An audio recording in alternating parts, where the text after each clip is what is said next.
बड़ी खबर का रोवर की पहली तस्वीर सामने आ गई है। रन पर लैंडर से बाहर आते वक्त रोवर की ये पहली तस्वीर सामने आ चुकी है।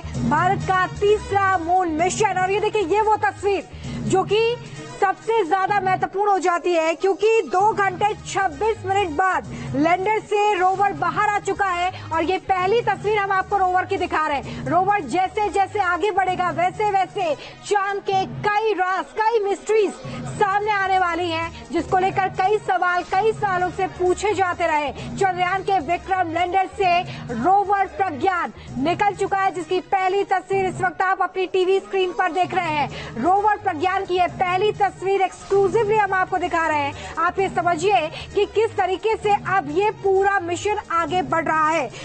इस वक्त हम आपको बता दें कि 6:04 पर चंद्रयान के लैंडर ने लैंड किया था चांद की सतह पर, और उसे लैंड किए लगभग 2 घंटे 26 मिनट का वक्त बीत चुका है, जिसके बाद रोवर प्रज्ञान बाहर आ गया है।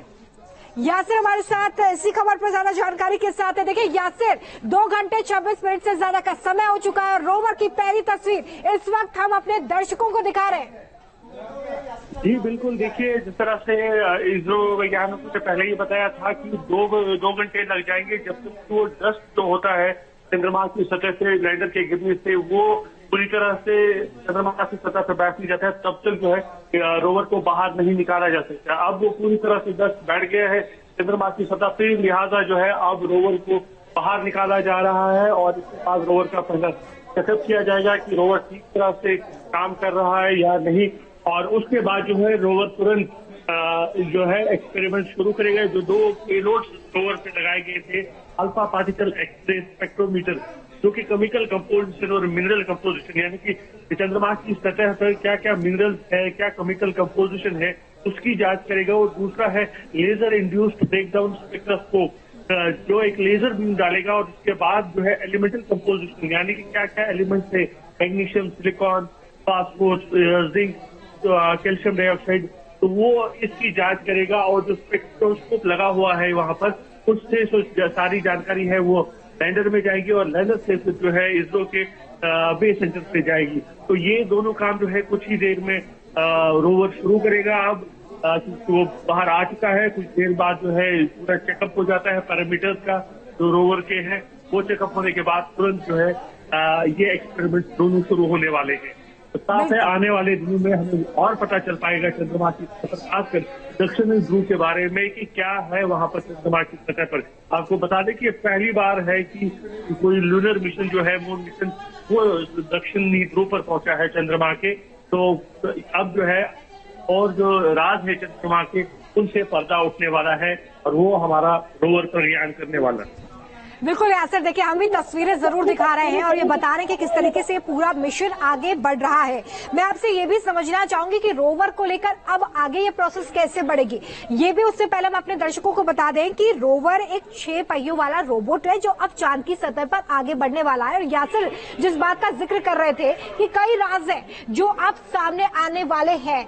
देखिए यासिर, यहाँ पर अब सबसे ज्यादा निगाहें रोवर पर टिकी हुई है। प्रज्ञान रोवर किस तरीके से अब यहाँ पर काम करने वाला, जरा विस्तार से हमें समझाइए, और कैसे वहाँ पर दिन बीतेंगे, क्योंकि यहाँ पर ये भी जरूरी हो जाता है कि 14 ही दिन है। क्या क्या जानकारी इकट्ठा करेगा रोवर?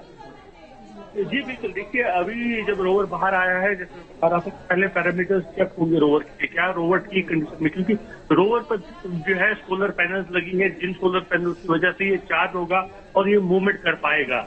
क्योंकि अभी सूर्योदय हो चुका है चंद्रमा पर, तो ये उस सूर्य की किरणों से जो है चार्ज हो जाएंगे सोलर पैनल के। उसके बाद ये जो है चार्ज, उन चार्जिंग पार्टिकल्स की वजह से मूवमेंट इसकी शुरू हो जाएगी और 150 मीटर तक की मूवमेंट बताया गया है कि ये करेगा। जो लैंडर के 150 मीटर तक ही जाएगा।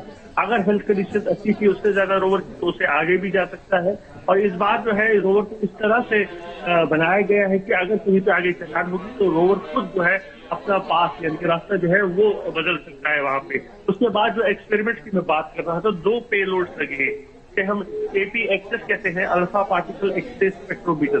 तो स्पेक्ट्रोमीटर के जरिए क्या हो रहा है कि एक्सरेज को जो है लगाया जाएगा सीधे चंद्रमा की सतह पर, जिससे केमिकल कंपोजिशन पता चल जाएगा और मिनरल्स क्या क्या है चंद्रमा की सतह पर। दूसरा जो है दूसरे पेलोड वो लिब्स है, लेजर इंड्यूस्ड ब्रेकडाउन स्पेक्ट्रोस्कोप कहते हैं, और लेजर बीम को डाला जाएगा सीधे चंद्रमा की सतह पर, और वहां से जो धुआं निकलेगा उसको फिर जो है देखा जाएगा, उसकी एनालिसिस की जाएगी, उसमें क्या क्या कंपोजिशन है, एलिमेंट्स कौन कौन से, जैसे मैं बता रहा था कि पोटेशियम है, सिलिकॉन है, कैल्शियम है, फेरस है, मैग्नीशियम है। तो इस पूरे जो है एलिमेंट्स की वहां पे जो है एनालिसिस की जाएगी, और ये सारे जब ये एक्सपेरिमेंट होते रहेंगे, ये पूरे 14 दिन होंगे, क्योंकि चंद्रमा का जो एक होता है वो पृथ्वी के 14 दिन होते हैं। तो ये ऐसे ही एक्सपेरिमेंट लगातार 14 दिन रोवर करेगा। उसके बाद जब चंद्रमा पे रात होगी तो ये स्लीप मोड में जाएगा, क्योंकि फिर उसका जो सोलर पैनल है वो चार्ज नहीं होंगे। फिर जब 14 दिन बाद एक बार फिर से सूर्योदय हो जाएगा चंद्रमा की सतह पे, तो हो सकता है। जी बिल्कुल महत्वपूर्ण जानकारी जो है वो यासर